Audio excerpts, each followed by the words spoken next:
Tasmai Shri Gurave Namaha.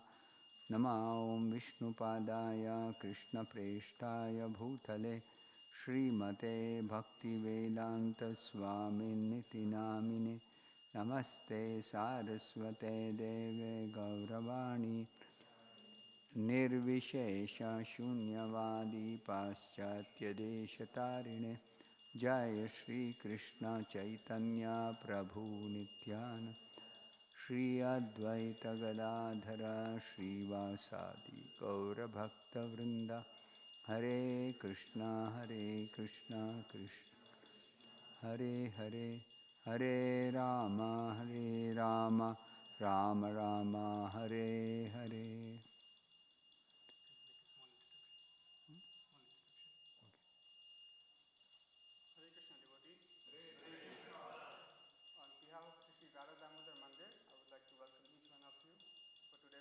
Session on importance of community living by His Holiness Stoka Krishna Maharaj. His Holiness Stoka Krishna Maharaj joined ISKCON in 1989, which is over 35 years now. Maharaj has been a sannyasi since 2018, the renounced order of spiritual life, and we are very fortunate to have Maharaj here. And Maharaj is also the Dean of Vaishnava Studies in ISKCON Bangalore Temples. Maharaj is also the president of ISKCON Mysore, and is also a GBC member, governing body commission member of Hare Krishna movement. So we are very grateful and thankful for Maharaj's presence here and giving us his valuable time and enlightenment on the importance of community living.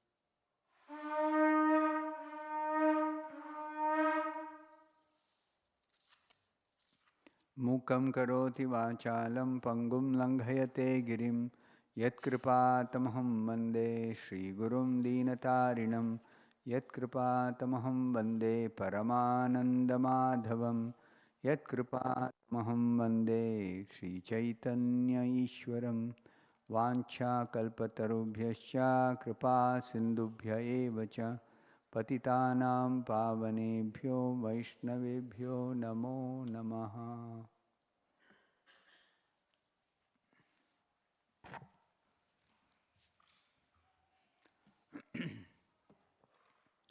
Something about importance of community living.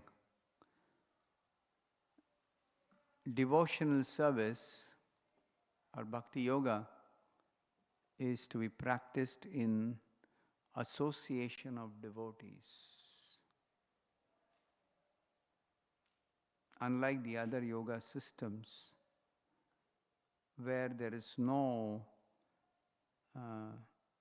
stress given to community of devotees or yogis or practitioners. There's no such stress. In fact, in Ashtanga Yoga, it says, go to a secluded place, be alone. Ashtanga demands that. On the other hand, Bhakti Yoga, never be alone.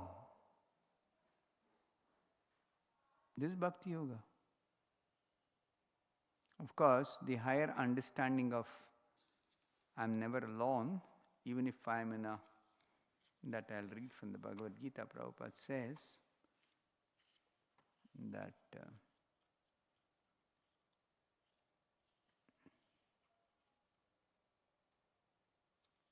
in the 16th chapter, the beginning of 16th chapter, Abhayam Sattva Samshuddhi Jnana Yoga Vivastitihi, describing this Abhayam, this is one of the divine qualities. See? It's specifically applicable for a sannyasi.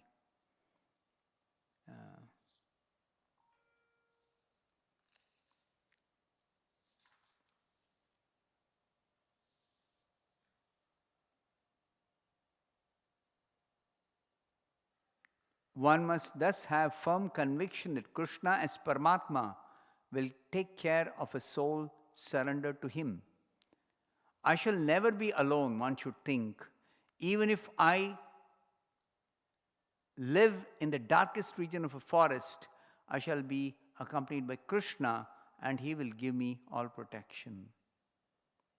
So, in a higher sense, we are never alone because Krishna is always with us as Paramatma in our heart.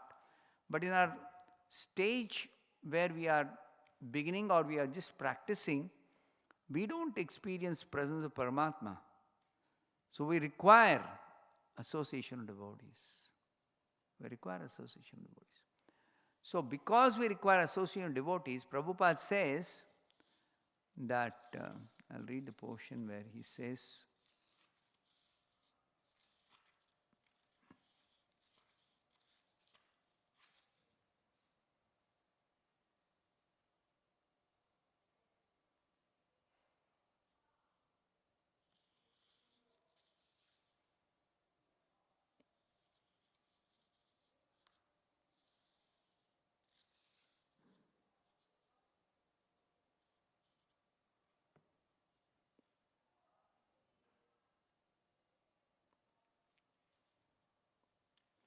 the International Society for Krishna Consciousness is opening many centers just to invite people to live in the company of devotees and practice the regulative principles of spiritual life. You see, everywhere the stress is given to practice in the association of devotees. Elsewhere it is said, Sangatyaga, give up the association of non-devotees. That does not mean that we live alone. It means replace company of non-devotees with company of devotees. That is the way to understand Sangatyaga, give up the association of non-devotees, means to have positive association of devotees and to give opportunity for devotee association. This International Society for Krishna Consciousness or this Hare Krishna movement or Krishna Consciousness movement has been established. And therefore, when we are in the association of devotees, we have to be careful to not commit what is called as Vaishnava Aparad, offending devotees. And offending devotees happens in so many ways. Looking upon any devotee, particularly looking upon beginners, that they have got so many faults or their behavior is not appropriate or I am better than them, so they should actually offer me respect or they should take instructions or advice or guidance from me because I am advanced devotee. All this is simply Vaishnava Aparad, finished. Spiritual life is actually either we stagnate in our spiritual life or we even fall down from spiritual life. We lose the opportunity to continue to do devotional service. So devotional service is not a cheap thing. It is not easy for somebody to actually take up devotional service because devotional service is only possible by the mercy of the Supreme Lord Krishna and his pure devotee representative, the spiritual master, the Acharya. Without their mercy, nobody can actually engage in devotional service. Whereas the other yoga systems, as far as cultivating knowledge is concerned, or performing pious activities, or giving in charity, or performing some austerity, some tapasya, all these things are possible for people to do it, even if they are not very, very respectful, or they are not following some etiquette, still they can practice all these things, one or more of these things. They can even be very materialistic and practice them, just like demons. They practice severe austerities and get so much of powers, mystic powers. Hiranyakashipu, he terrorized the whole universe. You can imagine how dirty is his heart. But then, he performed the austerities and he got the powers and he was tormenting the saintly persons. Misuse. So the laws of nature are working impartially. No distinction is made between divine natured persons and demoniac natured persons. Nature does not discriminate. Even Krishna doesn't discriminate. But then, if somebody is demoniac natured, their tendency is to always exploit, lord over, control, become envious of others, etc., etc. So these are all demoniac qualities.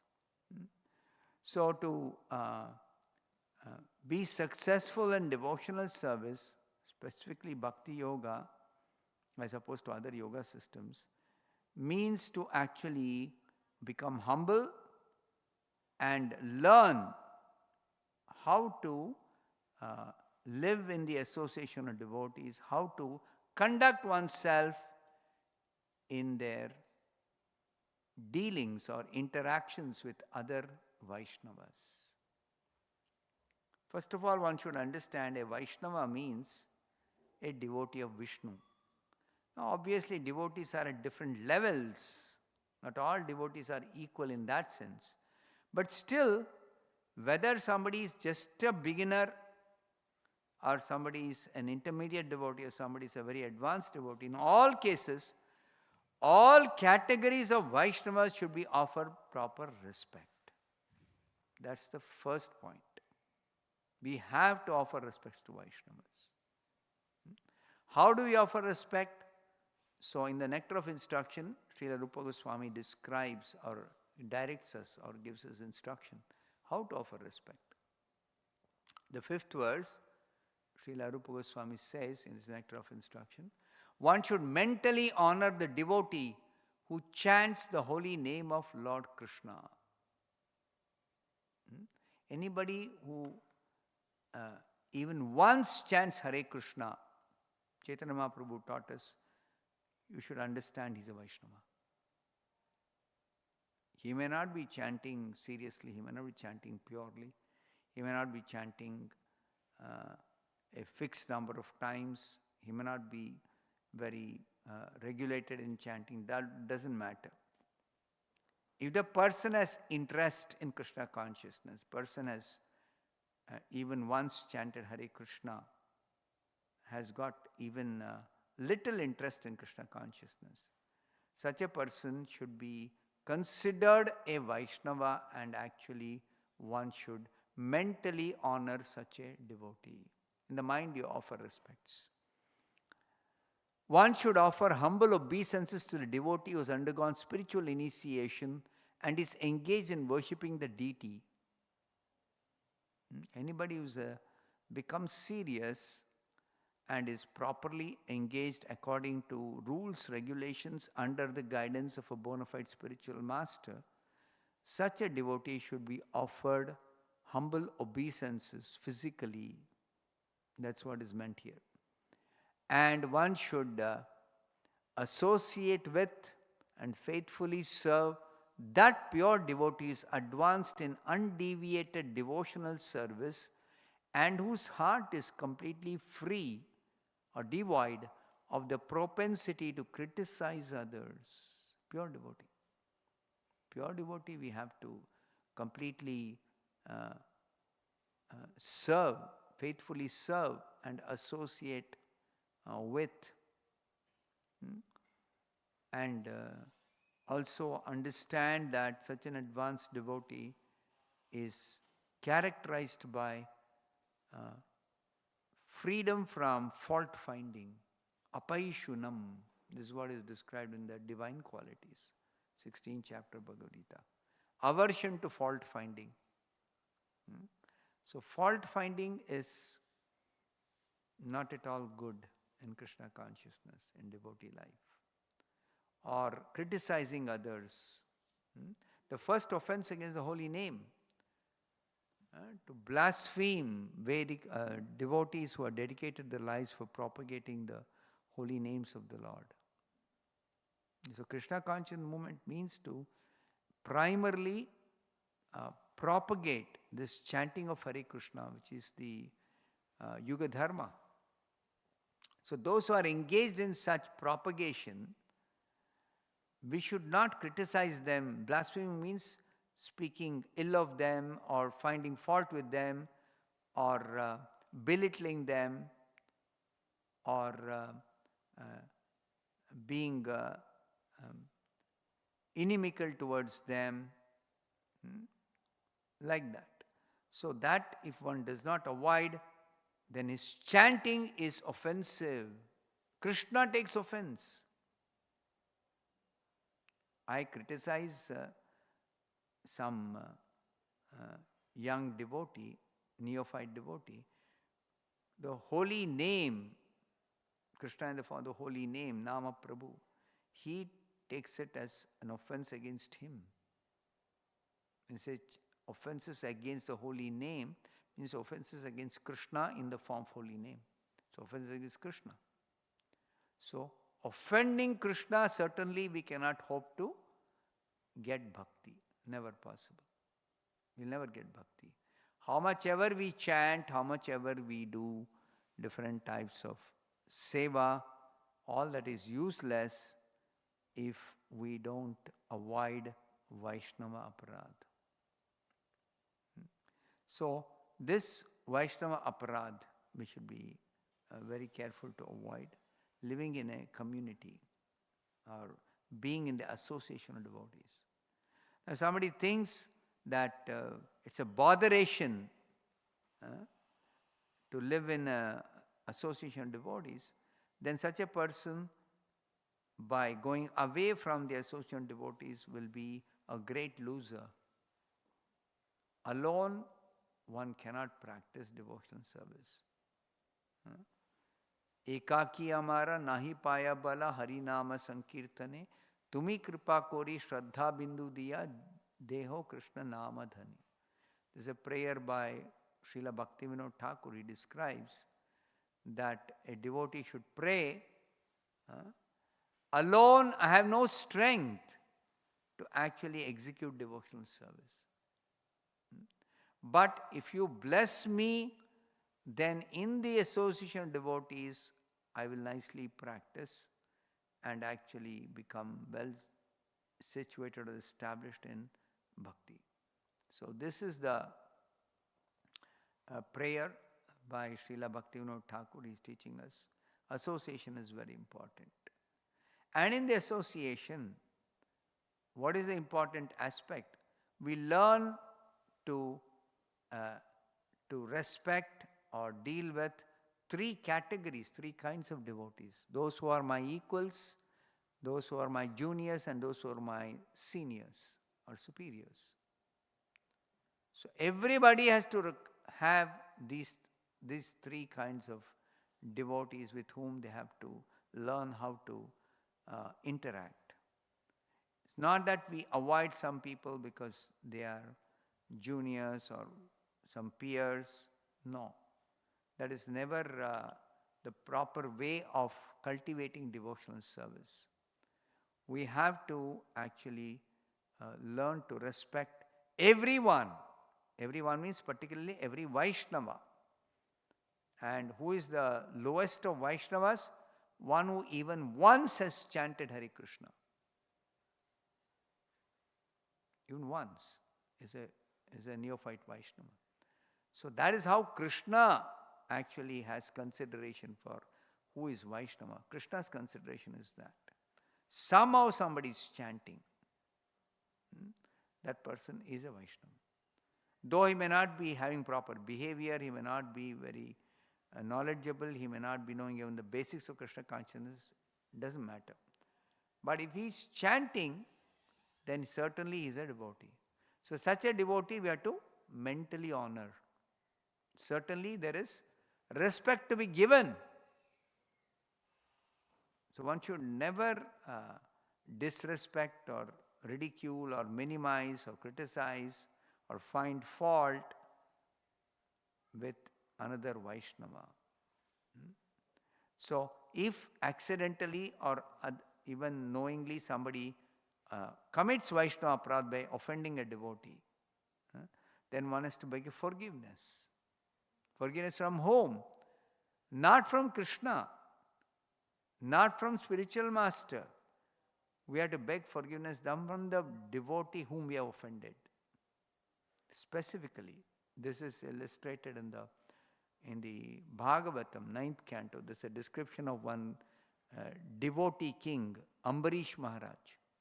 He was a very exalted, not just very exalted, he was a pure devotee of Krishna. And he was also simultaneously the emperor of the whole world. So once Durvasa Muni visiting this Ambarish Maharaj became guest, and then it was the day of Dvadashi. So before Dvadashi fast could be just broken by Ambarish Maharaj, who was observing Ekadashi Vrata, then this Durvasa Muni arrived, and Ambarish Maharaj has to receive him and then feed him first before he takes prasadam. So he invited Durvasa Muni to have prasadam. Durvasa Muni said, I'll go to the river, take bath, finish some offering some prayers, and I'll come back. So Ambarish Maharaj sent Durvasa Muni to the forest, to the river. He began to take bath and he didn't come back in time. Time is running out to break the Ekadashi fast. So Ambarish Maharaj became concerned. What should he do? He cannot break the fast before his guest actually takes prasadam. That is a Vaishnava, that's the etiquette actually in the Vedic culture. And even the scriptures say that. Your guest you have to actually respect and feed them before you eat. So Ambarish Maharaj was in a dilemma. What can he do to break the fast? So he consulted some brahmanas who could not give him proper advice. Being a pure devotee, he knew, but out of humility he asked the brahmanas. Nevertheless, he knew that simply by taking a little water, it is equivalent to breaking a fast, and also same as not breaking the fast, because no grain intake is done. So he decided to do that, and Durvasa Muni, by his mystic power, he could make out this Ambarish Maharaj has broken his fast even before honoring me. So he became very angry, and he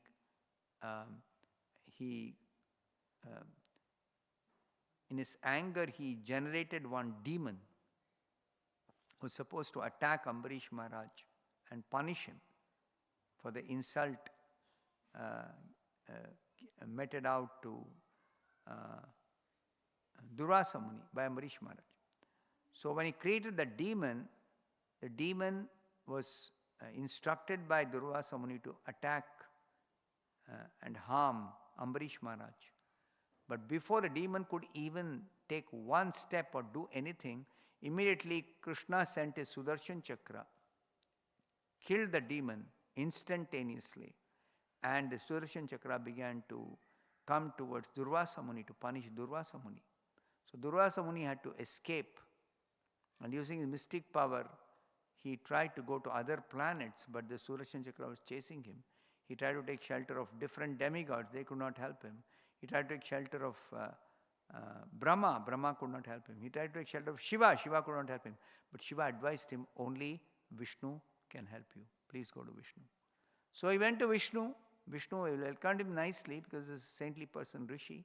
But then when Vishnu asked him, so what is the purpose of your visit? He said, the Sudarshan Chakra is bothering me, kindly stop that. Vishnu said, I am not independent.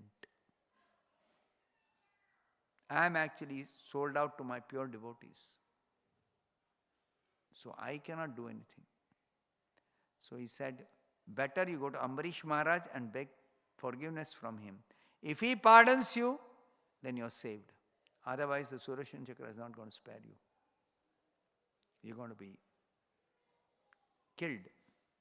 So Ambarish Maharaj, again, he had gone away from Ambarish's palace. But then, no, Ambarish Maharaj that time was in Vrindavan, in Madhuvan. So he had gone away from Ambarish Maharaj, but he came back to Ambarish Maharaj and begged forgiveness. Immediately, the Sudarshan Chakra, withdrew. Vishnu withdrew his Sudarshan Chakra, and thus Durvasa Muni's life was spared. So the point is, Vaishnava Aparadha is very, very serious. Even if the Vaishnava never takes offense, Vaishnava is always very humble, and even if somebody offends a Vaishnava, Vaishnava does not take offense, and he does not want to give any punishment, or he does not want Vishnu to punish such a person, never. But Vishnu or Krishna never forgives a person who offends his devotee. Vishnu or Krishna never forgives. And therefore, to beg forgiveness from Vishnu or Krishna after having committed Vaishnava Aparad is not effective. It's not going to work. As Vishnu told Durvasa Muni, same thing applies to all of us, everyone in this material world. So we should not offend Vaishnavas. In case we offend, we have to go to that specific Vaishnava whom we offended and beg forgiveness, and then also in this way we have to learn how to interact with other Vaishnavas, all three levels: my juniors, my equals, and my superiors. Also, a Vaishnava may appear to be like an ordinary person, but whatever his appearance, whatever his behavior may not be up to some standard according to some social etiquette. Nevertheless, because he is a Vaishnava, one should not ridicule him, one should not criticize him, one should not find fault with him. One should actually give positively respect, offer respects to such a Vaishnava. No matter what his position is, what his social status is.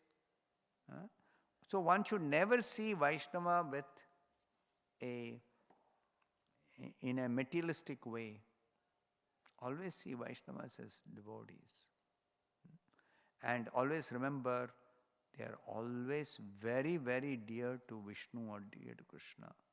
So if we are seeking favor of Krishna, then certainly if we offend a Vaishnava, we offend Krishna, and that offense which we have committed against Krishna due to the Vaishnava Aparad becomes the cause of our stagnation or our degradation in Krishna consciousness. So any questions?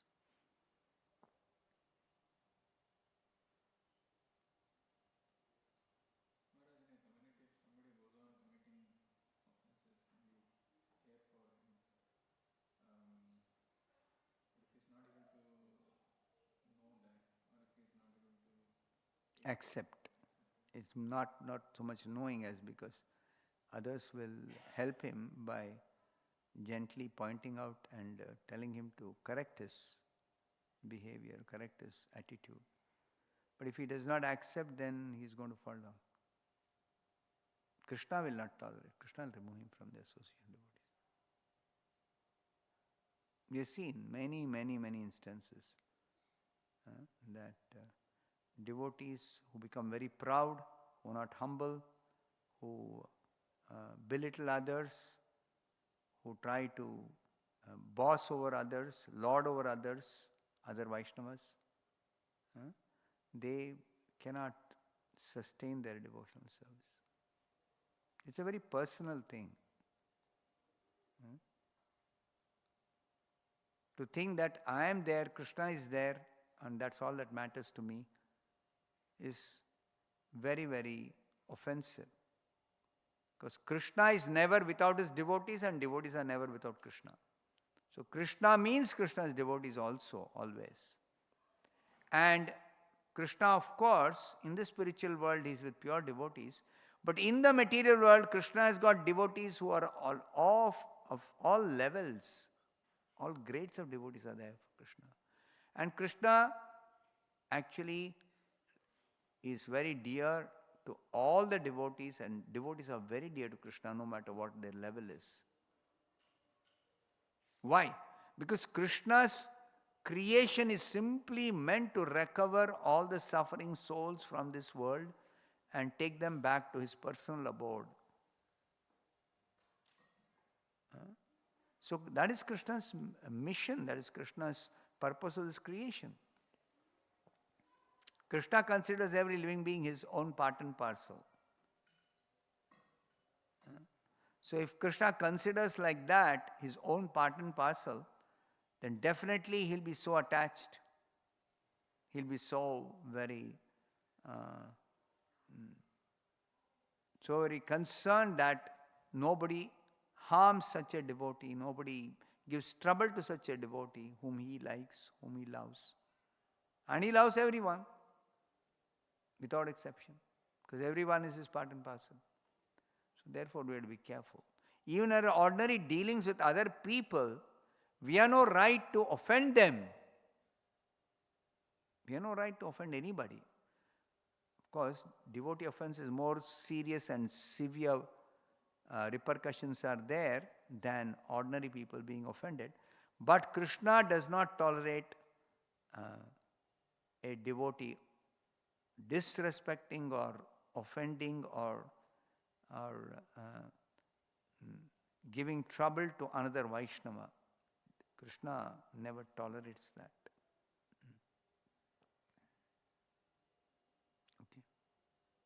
Anybody else has a question?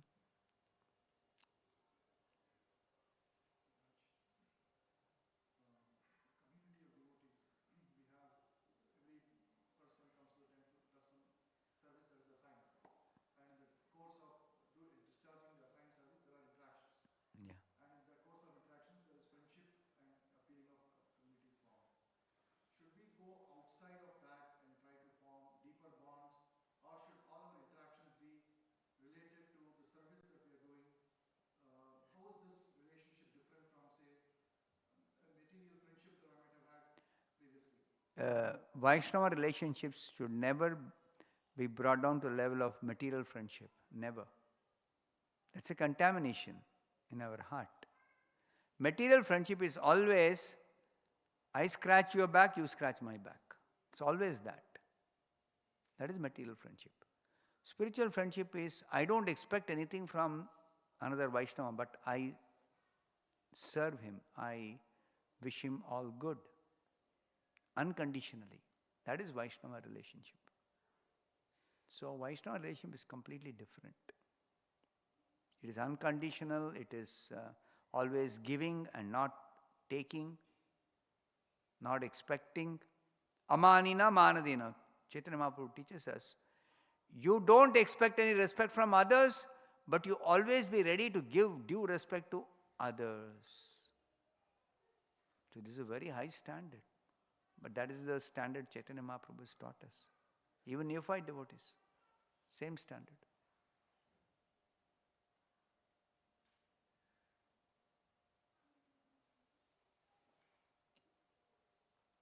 Any other question? Let's stop here. Srila Prabhupada ki jai.